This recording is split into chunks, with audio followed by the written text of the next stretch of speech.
Hi guys, so here we are at the third part of this 3-part series. Now before we move on to footage taken from this RX100 Mark V, I've received a lot of positive feedback regarding this 3-part series which I've done.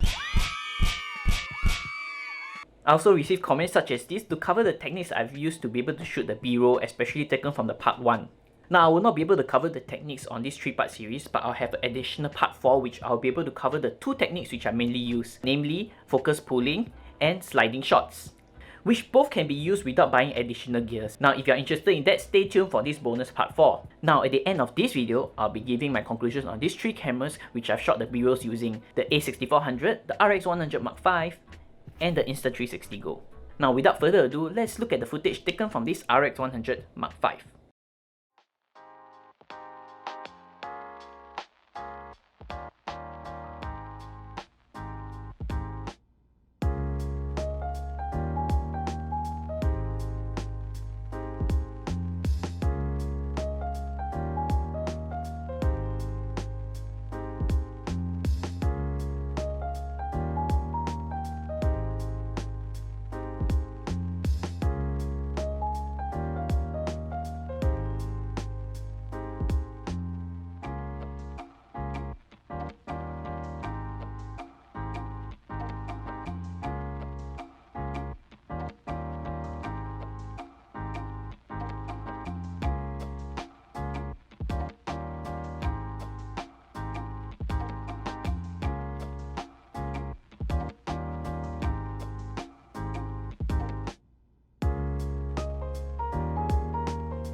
So, what do you think? Do you like the footage taken from this RX100 Mark V? Now to me, this is a blend between the DSLR and the action camera. Now, but the downside to this is that its battery life isn't good at all. It can record up to 15 to 20 minutes of 4K footage, and it also overheats after that period of time. So comparing my DSLR, this one really is not meant for long recording.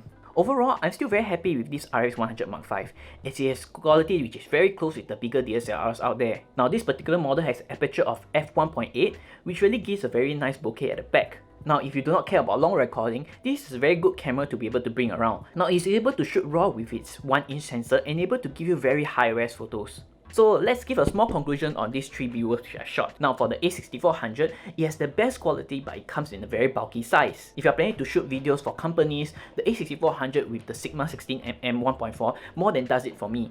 Now it has a very nice bokeh at the back, and for the price they are paying, it's actually very worth it. Now for the RX100, it's really small and you need to carry a few batteries around, but the quality is quite comparable with the bigger brothers out there. You just have to be cautious that it doesn't have very good battery life and will overheat if you are in a very hot environment.